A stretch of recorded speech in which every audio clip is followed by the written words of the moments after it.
আসসালামু আলাইকুম প্রিয় দর্শক, চ্যানেল আই সংবাদে এখন স্টুডিও থেকে আপনাদের শুভেচ্ছা সহ স্বাগত জানাচ্ছি। আর সংবাদের পুরোটা জুড়েই আপনাদের সঙ্গে থাকব আমি সাইদুর রহমান। আশা করছি আপনারা আমাদের সঙ্গে থাকবেন। এখন সবার আগে শুনুন যথারীতি ফ্রেশ আটা ময়দা সুজি সংবাদ শিরোনাম। নিউ ইয়র্কে জাতিসংঘ সাধারণ পরিষদের ৮০তম অধিবেশন শুরু। যোগ দিয়েছেন প্রধান উপদেষ্টা ডক্টর মোহাম্মদ ইউনূস। ভারতের সাথে বোঝাপড়ায় বিএনপি ক্ষমতায় যাওয়ার রাজনীতি করছে বলে এনসিপির অভিযোগ। আওয়ামী লীগ থেকে সরে আসার আহ্বান। কলকাতার পত্রিকায় মির্জা ফখরুলের সাক্ষাৎকার নিয়ে রাজনৈতিক অঙ্গনে তোলপাড়, ভুলভাবে উপস্থাপন করা হয়েছে বলে বিএনপির মন্তব্য। এবং এশিয়া কাপের সুপার ফোরের গুরুত্বপূর্ণ ম্যাচে পাকিস্তান শ্রীলঙ্কা মুখোমুখি। আবুধাবির মাঠে টসে হেরে ব্যাটিংয়ে লঙ্কানরা।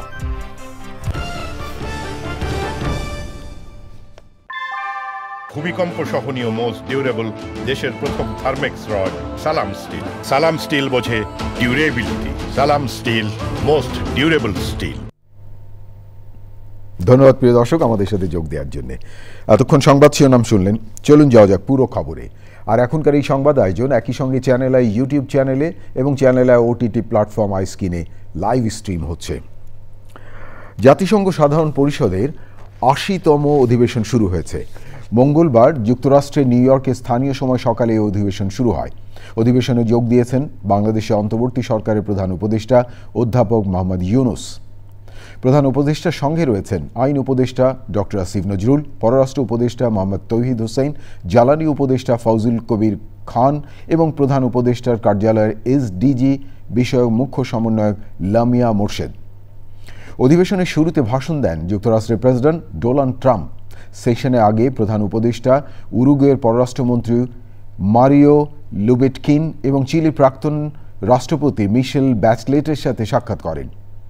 মিশেল ২০১৮ থেকে ২০২২ সাল পর্যন্ত জাতিসংঘের মানবাধিকার বিষয়ক হাই কমিশনার হিসেবেও দায়িত্ব পালন করেন। প্রধান উপদেষ্টা নিউ ইয়র্ক সফরের দ্বিতীয় দিনে কমপক্ষে 10টি কর্মসূচিতে যোগ দিচ্ছেন। এর মধ্যে রয়েছে একাধিক দ্বিপক্ষীয় বৈঠক এবং বৈষয়িক পর্যায়ের অনুষ্ঠান। সোমবার জাতিসংঘ সাধারণ পরিষদের অধিবেশনে যোগ দিতে সফরসঙ্গীদের নিয়ে নিউ ইয়র্কে পৌঁছান তিনি। জাতীয় নাগরিক পার্টি এনসিপির উত্তরাঞ্চলে মুখ্য সংগঠক সার্জিজ আলম বলেছেন, ভারতের সাথে বোঝাপড়া করে বিএনপি ক্ষমতায় যাওয়ার যে রাজনীতি করছে তা জনগণ মেনে নেবে না।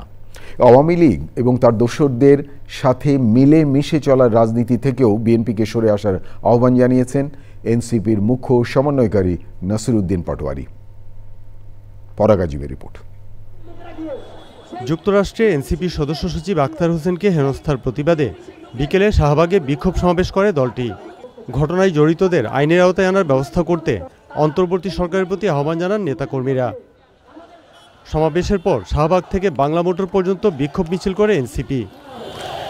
এরপর দলের কেন্দ্রীয় কার্যালয়ের সামনে আবার সমাবেশ করেন তারা। অতি দ্রুত গতিতে সিভিল সার্ভিস থেকে, সেনাবাহিনী থেকে, বিভিন্ন রাষ্ট্রের অঙ্গ প্রতিষ্ঠান যারা রয়েছে, অতীব সত্তর আওয়ামী লীগের যে গুন্ডা বাহিনী রয়েছে তাদেরকে দ্রুত গতিতে অপসারণ করতে হবে। যদি আপনারা অপসারণ করতে না পারেন তাহলে ইউনূস সরকারের বর্তমান যে অবস্থাতে রয়েছে তারা কতদিন ক্ষমতায় টিকবে সেটা আমরা নিশ্চয়তা দিতে পারি না। বিএনপিকে হুঁশি ফিরতে আসতে আমরা আহ্বান জানাচ্ছি, ভারতের পক্ষে যাবেন না। বর্তমানে জাতীয় party, Awami League, BNP, army, কতিপয় কর্মকর্তা বিভিন্ন এম্বাসির চোখ সাথে এবং ইন্ডিয়ান এম্বাসি এক অক্ষ শক্তিতে তারা অবস্থান করছে। এনসিপি নেতারা বলেন, বাংলাদেশে ফ্যাসিবাদের দোসরদেরও বিচারের আওতায় আনতে হবে। আমরা আগামীর বাংলাদেশে যে কোনো পর্বে রিফাইন্ড আওয়ামী লীগ এই বাংলাদেশে আমরা আশ্রয় পেতে দিব না। জনাব মির্জা ফখরুল ইসলাম আলমগীরের একটি সাক্ষাৎকার প্রকাশিত হয়েছে। আমরা তাদের কাছে জানতে চাই, তারা ক্ষমতায় আসার জন্য জনগণের আস্থা যখন প্রতিনিয়ত হারাতে বসেছে তখন কি আবার তারা ভারতের সাথে নেগোসিয়েশন করে, তাদেরকে খুশি করে, আওয়ামী লীগকে পিঠ চাপড়ে জাতীয় পার্টির সাথে নেগোসিয়েশন করে তারা কি এই বাংলাদেশে নতুন করে ক্ষমতায় আসতে চায় কিনা? তার বক্তৃতার পরই সমাবেশের সমাপ্তি ঘোষণা করা হয়। পরাগ আজিম, চ্যানেল আই, ঢাকা। ভারতের কলকাতার বাংলা দৈনিক এই সময় পত্রিকায় সম্প্রতি সাক্ষাৎকার দিয়েছেন বিএনপি মহাসচিব মির্জা ফখরুল ইসলাম আলমগীর। সেখানে তিনি বাংলাদেশের রাজনীতি, আগামী নির্বাচন ও ভারতের সঙ্গে সম্পর্ক সহ নানা বিষয়ে কথা বলেছেন। সাক্ষাৎকারে বিভিন্ন বক্তব্য নিয়ে তীব্র প্রতিক্রিয়া দেখিয়েছে বাংলাদেশ জামায়াত ইসলামী, এনসিপি এবং তাদের সমমনারা। তবে বিএনপি বলেছে সাক্ষাৎকারটি ভুলভাবে উপস্থাপন করা হয়েছে। প্রিয় দর্শক, বিস্তারিত জানাচ্ছেন সহকর্মী আক্তার হোসেন। বিএনপি মহাসচিব মির্জা ফখরুল ইসলাম আলমগীরের একটি সাক্ষাৎকার সোমবার প্রকাশ করে পশ্চিমবঙ্গের দৈনিক এই সময়। সাংবাদিক অনমিত্র চট্টোপাধ্যায়কে তিনি এই সাক্ষাৎকার দেন। মির্জা ফখরুলের বক্তব্য হিসেবে সংবাদপত্রটি উল্লেখ করে আগামী নির্বাচন সামনে রেখে বিএনপির সঙ্গে আসন ভাগাভাগিতে বনিবনা না হওয়ায় চাপ সৃষ্টির কৌশল হিসেবে জামায়াত ইসলামী পিআর ইস্যু সামনে এনেছে। এছাড়া আওয়ামী লীগ ও জাতীয় পার্টি সহ বিভিন্ন দলের নির্বাচনে অংশ নেওয়া বিষয়ে বিএনপি মহাসচিব ইতিবাচক মনোভাব দেখান বলেও প্রতিবেদনে উল্লেখ করা হয়। মির্জা ফখরুলের বক্তব্যকে অসত্য ও প্রতিহিংসাপরায়ণ বলে মন্তব্য করেছে বাংলাদেশ জামায়াত ইসলামী। সংবাদ বিজ্ঞপ্তিতে দলের সেক্রেটারি অধ্যাপক মিয়া গোলাম পরোয়ার দাবি করেন, ওই বক্তব্যের সঙ্গে সত্য ও শিষ্টাচারের কোনো মিল নেই। বক্তব্যের পক্ষে প্রমাণ উপস্থাপনের আহ্বান জানান তিনি। তবে দলের আমির ডাক্তার শফিকুর রহমান তার ব্যক্তিগত ফেসবুক অ্যাকাউন্টে সবাইকে ধৈর্য ধরা এবং সংযত আচরণ করার আহ্বান জানিয়েছেন। তীব্র প্রতিক্রিয়া দেখিয়েছে জাতীয় নাগরিক পার্টি এনসিপি। দলের আহ্বায়ক নাহিদ ইসলাম বলেছেন, যারা আওয়ামী লীগকে পুনর্বাসনের চেষ্টা করবে জনগণ তাদের রুখে দেবে। তিনি বলেন, বিএনপিকে আওয়ামী পুনর্বাসনের রাজনীতি থেকে সরে এসে বাংলাদেশ পুনর্গঠনের রাজনীতি করতে হবে। আওয়ামী লীগকে পুনর্বাসন করার রাজনীতি এখন বিএনপি গ্রহণ করে থাকে, তাহলে সেই রাজনীতি বিএনপির জন্য কাল হয়ে দাঁড়াবে। বিএনপি যাতে ভুল রাজনীতি না করে সেজন্য বিএনপির প্রতি আমাদের আহ্বান থাকবে। তবে বিএনপি মহাসচিবের দেওয়া সাক্ষাৎকারটি ভুলভাবে উপস্থাপিত হয়েছে বলে মন্তব্য করেছে বিএনপি। দলের মিডিয়া সেল বিবৃতিতে জানিয়েছে, ভারতের দৈনিক পত্রিকা এই সময়ে প্রকাশিত সাক্ষাৎকারে যে বক্তব্য উল্লেখ করা হয়েছে তা তিনি বলেননি।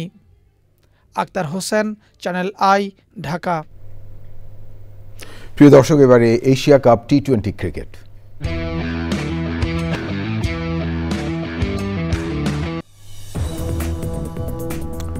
বিরতির পর ফিরে এলাম, আমি সাইদুর রহমান। ধন্যবাদ প্রিয় দর্শক, আবারও চ্যানেল আই সংবাদে যোগ দেওয়ার জন্য। ভোগ্যপণ্য উৎপাদন ও বিপণনকারী প্রতিষ্ঠান ইউনিলিভার বাংলাদেশ লিমিটেডের নতুন প্রধান নির্বাহী কর্মকর্তা, সিইও ও ব্যবস্থাপনা পরিচালক হয়েছেন রুহুল কুদ্দুস খান। তিনি 1 নভেম্বর দায়িত্ব নেবেন। সোমবার ইউবিএল এর এক সংবাদ বিজ্ঞপ্তিতে এই তথ্য জানানো হয়েছে। এতে বলা হয়েছে, রুহুল কুদ্দুস খান 1996 সালে কালুরঘাট কারখানায় ইউনিলিভার ফিউচার লিডার্স প্রোগ্রামের মাধ্যমে ট্রেনি হিসেবে যোগ দেন। কর্মজীবনে 29 বছরের বেশি সময় জুড়ে তিনি বাংলাদেশ ও ভারতের সাপ্লাই চেন ও গবেষণা উন্নয়ন বিভাগে বিভিন্ন নেতৃস্থানীয় পদে দায়িত্ব পালন করেছেন। Ruhul Quddus Khan Indian Institute of Technology IIT থেকে মেকানিক্যাল ইঞ্জিনিয়ারিংয়ে ডিগ্রি অর্জন করেছেন। বাংলাদেশের সাপ্লাই চেন ও অপারেশনস খাতের শীর্ষ নেতাদের মধ্যে তিনি অন্যতম। প্রিয় দর্শক, এবারে আমিন জুয়েলার্স আন্তর্জাতিক সংবাদ।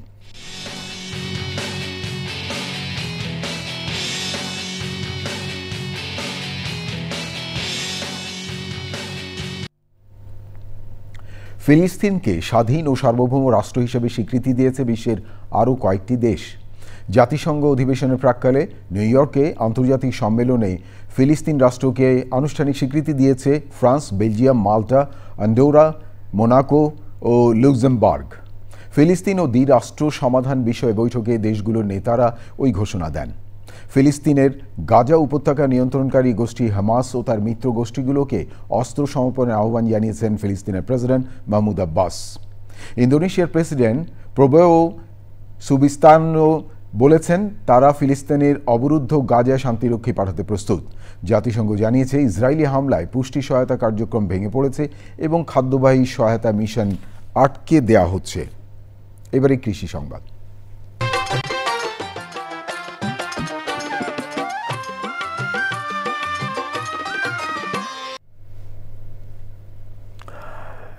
কুড়িগ্রামে বেশি লাভের আশায় আগাম শীতকালীন শাকসবজি চাষে ব্যস্ত হয়ে পড়েছেন কৃষক। চলতি বছরের শুরুতে খরা এবং শেষ দিকে অতিবৃষ্টির কারণে ক্ষতিগ্রস্ত কৃষক তাদের ক্ষতি পুষিয়ে নিতে শীতকালীন শাকসবজি চাষ শুরু করছেন।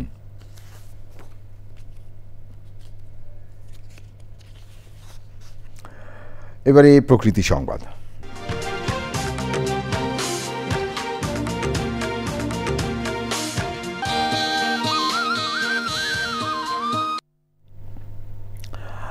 বাগেরহাটের মোরেলগঞ্জে প্লাস্টিক এবং পলিথিন দূষণ রোধে সরকারি ও বেসরকারি প্রতিষ্ঠানে অভিজ্ঞতা বিনিময় শীর্ষক কর্মশালা হয়েছে।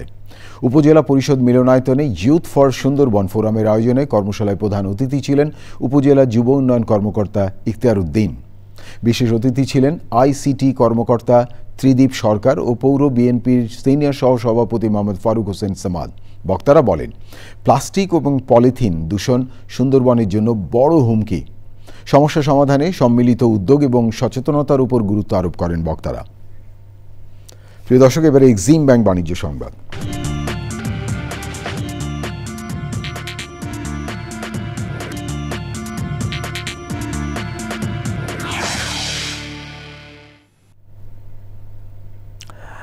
আল আরাফা ইসলামী ব্যাংক ও হজ এজেন্সি প্রতিনিধিদের সঙ্গে হজ ব্যবস্থাপনা বিষয়ক মত বিনিময় সভা হয়েছে।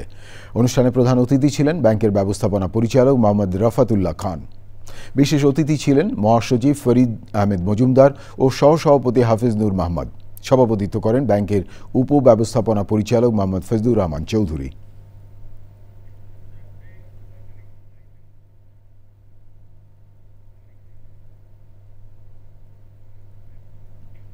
প্রিয় দর্শক, থাকুন চ্যানেলের সঙ্গে। ফিরছি একটু পরে আরও খবর নিয়ে।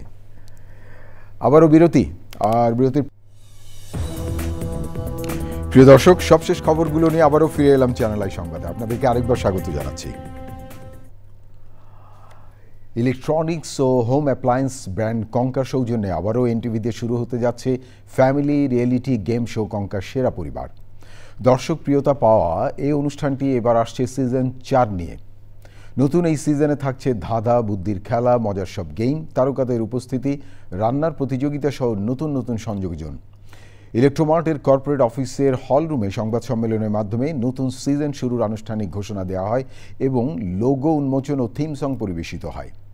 সে সময় ছিলেন ইলেকট্রোমার্টের ডিএমডি মোহাম্মদ নুরুল আফসার, পরিচালক মোহাম্মদ সাজ্জাজুন নেওয়াজ ও নুরুল আজিম সানি, মিডিয়াকমের chief executive officer Ajay Kumar Kundu, এনটিভির ম্যানেজিং ডিরেক্টর মোহাম্মদ আশফাক উদ্দিন আহমেদ এবং অন্যরা।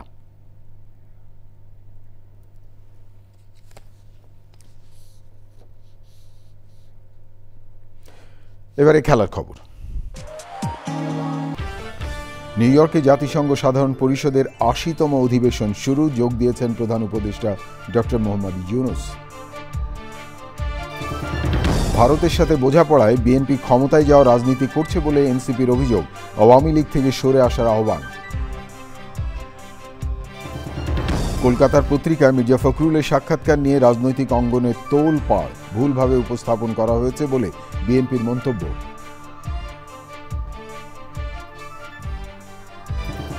এবং এশিয়া কাপের সুপার 4-এর গুরুত্বপূর্ণ ম্যাচে পাকিস্তান শ্রীলঙ্কা মুখোমুখি। আবুধাবির মাঠে টস হেরে ব্যাটিংয়ে লঙ্কানরা।